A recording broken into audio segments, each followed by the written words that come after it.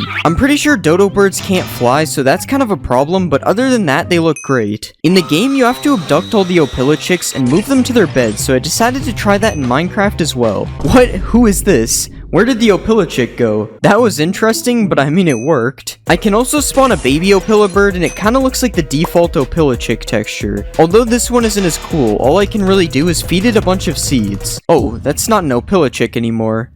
In Garden of Banban 2, there are 6 Opilichicks, and in the first game, you feed Opilibird 6 eggs, so there's definitely some interesting birth methods going on there, so let's test to see if this is true. Wait, it actually worked. I decided to give the Opilichick a 10 out of 10. Overall, it looks really good, and you are even able to keep one of these as a pet. Wait, my bad, Opilibird, I didn't know. Next, I'm going to make Slow Celine. Since Slow is literally in her name, I made her from a turtle. I gave her a big green shell, added her long neck, and then I gave her some bright white teeth. After that, I added her 2 large eyes, and I drew a swirl on each side of her shell. I think she turned out pretty good. The eyes and the mouth are really creepy, just like in the actual game. Let's see a baby Slow Celine. I like how it's just a really small version of the regular one. In the actual game, Slow Celine chases you down a hallway, so I decided to add that as well. Okay, this is actually kind of scary. She's just slowly approaching. She is also not looking away, so I guess I have to keep standing still. Because I made Slow Celine from a turtle, I can also put her in the water and she will be fine. Okay, she's not really that slow anymore. Imagine going to the beach and there was just a massive snail swimming around in the water. Probably happens in Florida. I decided to give Slow Celine a 9 out of 10. She looks really good in game, but she's kind of boring in general. It's time for the next mob. In the game, there are 7 different Fiddles crew members, so I made all of those next. I used a Strider to make them all, and first I made brown Fiddles. This is the actual color used in the game. I don't really know how this is brown. Next I made Cyan Fiddles, and there's a giant version of him in the game, but I don't know how to make that, so instead I just made a giant stack of Cyan Fiddles. I'm sure the ones on the top are fine. Next I made Emerald Fiddles, and this is him in game, and then I made Orange Fiddles. Orange Fiddles only has 1 tooth. I wonder what happened to the other one. Pink Fiddles has 2 teeth, and apparently he is dead in the game, so I'm just gonna have to... Next I made Red Fiddles, and he is my favorite because his eyes just stay like this forever. Like, how is he able to see anything? Here's me riding a Red Fiddles as well. He honestly looks better than the actual Strider. The last Fiddles is Yellow Fiddles, who apparently has a pirate-like appearance because of his missing eye. So cause of this, I am kidnapping him in a boat. I'm going to give the Fiddles a 63 out of 10. There's 7 of them, so they get 7x the score. Next I made Sheriff Toadster. I made him a frog because that's probably what he is. I changed the shape of his body, colored him the same color as the McDonald's villain, and made his weird shaped head. Next I added his teeth, and I gave him his badge on his chest. Finally I colored in his belly, and gave him this little hat on top of his eye. I'm not gonna lie, he doesn't really look like he's smiling. Instead he looks like the bully from Arthur. His arms are also completely broken. I'm pretty sure I attached them to his legs. Sheriff Toadster probably fights crime, so I'm going to steal an Opilichick in front of him and see what he does. He doesn't appear to be doing too much. He is jumping really high though. He definitely made it through police training. Maybe an army of Toadsters will stop me. I already knew they wouldn't. I don't know why I did this. Oh, I guess Sheriff Toadster is hungry. I'm going to give Sheriff Toadster a 7 out of 10. He looks kinda weird, honestly. It's time for the next mob. Next I made Nab.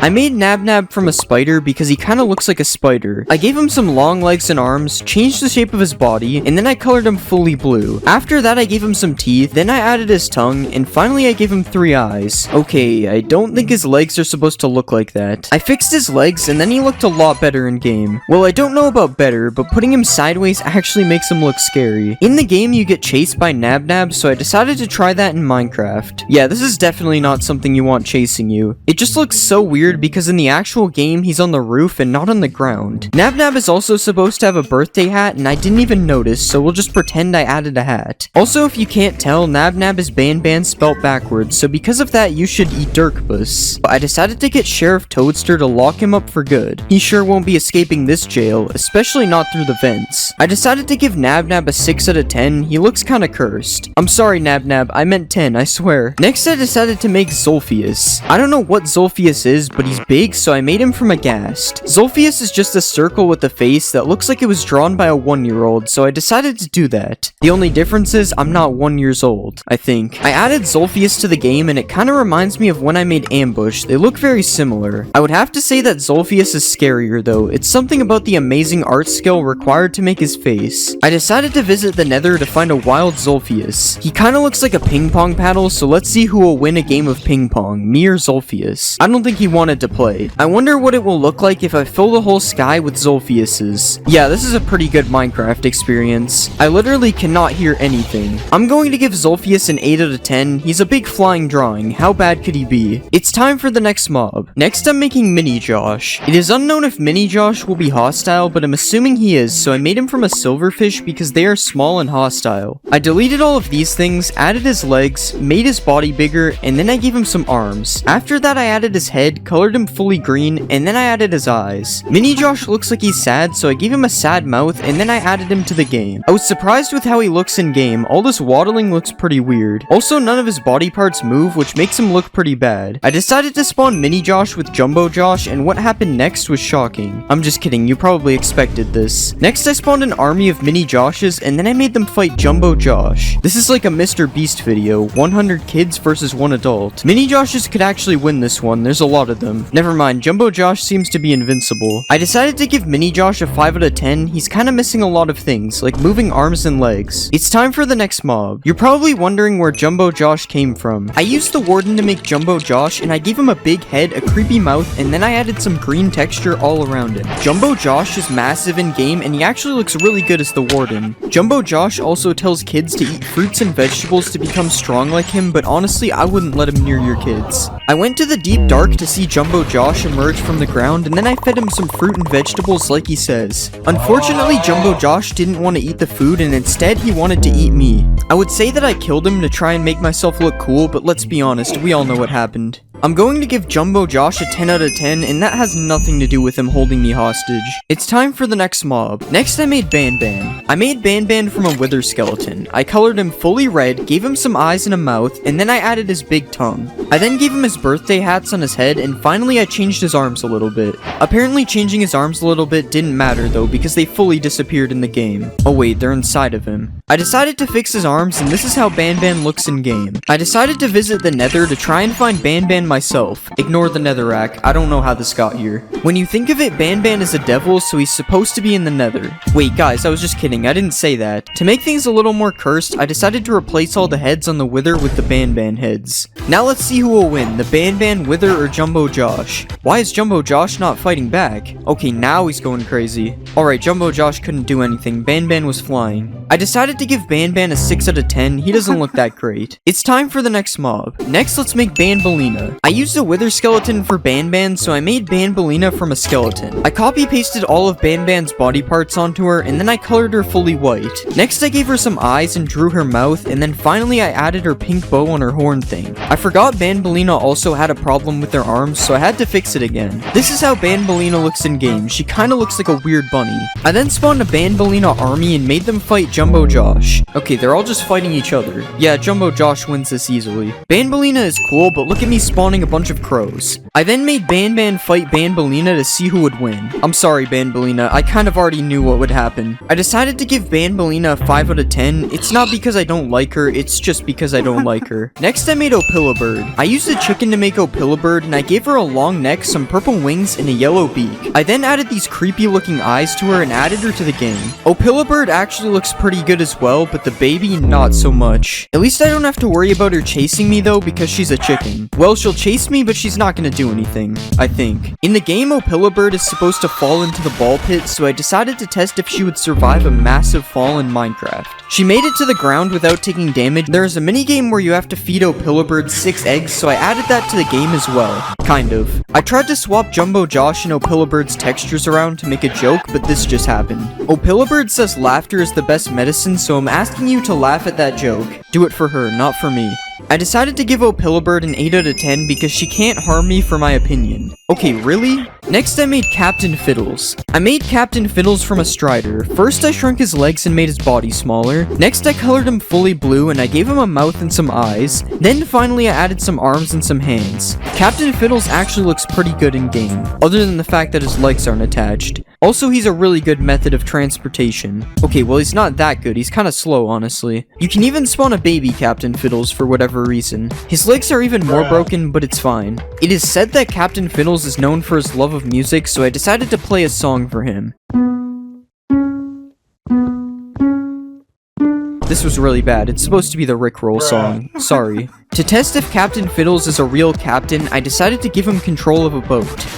I'm going to give Captain Fiddles a 9 out of 10 because there isn't that much wrong with him. I'm going to be remaking Minecraft mobs into popular horror movie characters. First, I'm going to make Pennywise, and we'll make him from a pillager. Let's color his shirt light green. Now let's color his face white, and we'll give him some eyes. Now let's draw his mouth, and we'll give him a nose, and we'll give him some hair. Now let's make his forehead bigger, and we'll add the thing around his neck. Now let's extend his sleeves out a bit. Now we'll add the red things on his chest. Now finally let's give him some shoes.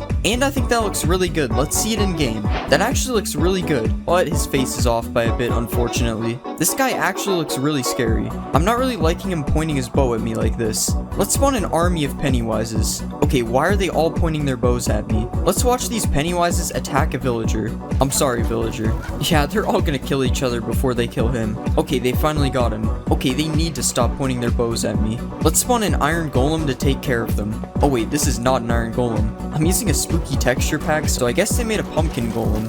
Oh god, he just took a ton of fall damage. Oh, the iron golem couldn't kill them all. Alright, I'm going to give Pennywise a 10 out of 10. He's literally terrifying. It's time for the next mob. Next, we're going to make Michael Myers. For this one, we'll use a piglin brute. Let's remove all this stuff, and we'll make his head a bit smaller. Now let's color his body blue, and we'll color his head white. Now let's give him some eyes, and we'll give him a mouth as well, and we'll give him some brown hair. Now let's give him a nose, and we'll add a neck to his shirt. Now let's give him a pocket and a belt, and we'll color in his hands. Now finally, let's give him some shoes, and I think we're done. Let's see this in game. Oh, that is not him. Okay, that is much scarier. He's going to turn into a piglin though, so we have to go to the nether. Okay, this is better. Let's spawn a baby Michael. Oh, piglin brutes don't have babies. Let's get chased by Michael Myers. Oh god, he's kind of fast. Okay, we got away. Let's see if Michael Myers can beat Pennywise. Never mind, they both just want to kill me, I guess. Let's spawn more Michael Myerses. And let's see if they can beat the warden. Okay, seriously? They won't fight the warden either? They'll fight me though. Seriously, Pennywise too? I don't even have a weapon. Can't kill me now. Oh god, not the regular piglin. Alright, I'm also going to give Michael Myers a 10 out of 10. He looks really good. It's time for the next mob. Next, we'll make Jigsaw. For him, we are going to use a regular piglin. Let's change the shape of his head, and we'll color his body black. Now let's color his head white. Now let's give him some eyes, and we'll draw his mouth. Next, let's give him a nose, and we'll extend his cheeks out a bit, and we'll draw the circles on them. Now let's give him some hair, and we'll extend it out on the sides. Next, let's draw his red bow tie, and finally, we'll give him some red shoes. Alright, I think that looks pretty good. Let's see it in game. Okay, he has gold pants. Why is he flexing on me like that? Okay, this actually looks really good. He's definitely not as scary as Pennywise, but he's pretty scary. Let's see a baby Jigsaw. Why is his head in the roof? Let's spawn an army of Jigsaws. I think this guy needs to take off the helmet. I don't think he can see. Let me wear some drips so I blend in with them. What are you looking at? Why do they all want to go over here? Sorry guys, I'm not actually one of you. Oh god, this is bad. Never mind, they don't know how to jump. Alright, I give Jigsaw a 10 out of 10. He looks really good as well. It's time for the next mob. Next, we'll make Ghostface. For this one, we'll use a Vindicator. Let's color his body fully black, and we'll change the shape of his head. Now let's color his head white, and we'll add his eyes, and his nose, and his large mouth. Now let's add his hood over his mask, and we'll make this part look like it's ripped. Now finally, let's extend out his shoes, and I think we're done. Let's see it in game. Finally, we can go back to the overworld. Okay, his mouth is sideways, and there's also some problems with his hood. Let's watch him chase a villager. If I gave him a knife, this would be 10 times better. Ripped villager. Is that an orange creeper? Speaking of orange creepers, you should subscribe. We're so close to 300k. Let's spawn an army of ghost faces. And let's see if they can beat the pumpkin golem.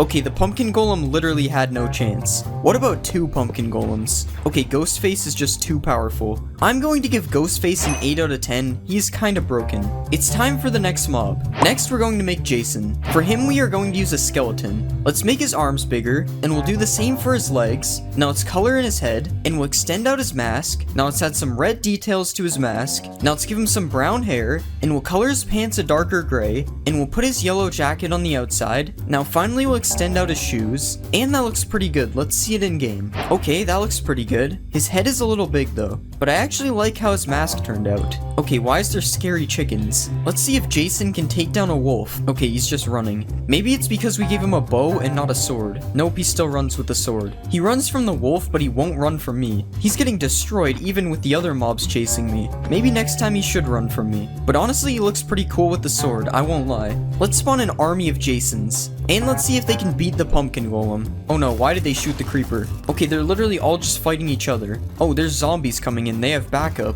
The zombies stole the kill from them, that's embarrassing. Alright, I'm going to give Jason a 9 out of 10. His head was a little big. It's time for the next mob. Next, we'll make Frankenstein. For this one, we're obviously going to use a zombie. Let's make his head a bit bigger, and we'll color his body black. Now let's color his head green, and we'll give him some eyes, and a mouth, and we'll add his red scar on his forehead. Now let's give him some black hair, and we'll give him a couple of ears. Next, let's add the screws coming out of his neck. Now finally, we'll give him some shoes, and I think that looks good. Let's see him in game. Okay, he doesn't look too bad. He kinda just looks like a zombie variant though. Well, I guess that's basically what he is. Let's see a baby Frankenstein. Okay, baby Frankenstein is very fast. Let's see what he looks like with speed 2. Okay, now he won't move. Oh my god, that is way too fast. Let's spawn an army of Frankensteins. Okay, now these are just zombies. He's not special anymore. Let's watch them all try to kill a villager they can't reach. This is Frankenstein IQ. Is Frankenstein supposed to be stupid? I'm not even sure. Alright, I give Frankenstein a 7 out of 10. He looked average.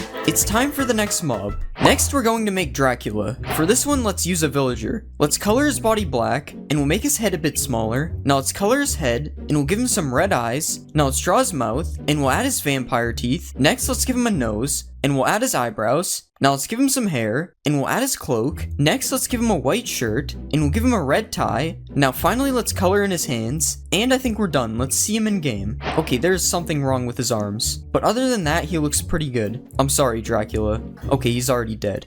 Wait, this Dracula is still running away. If only he could turn into a bat and fly away. Let's see what baby Dracula looks like. Yeah, this looks like a kid in a costume. He's so small. Let's spawn an army of Draculas. Okay, I don't know why I did this. I just wanted to bully them. Surprisingly, they're actually getting away. And the Pennywises are just killing each other. Wait, what is this yellow thing in the tree? Okay, the tree literally has an eye.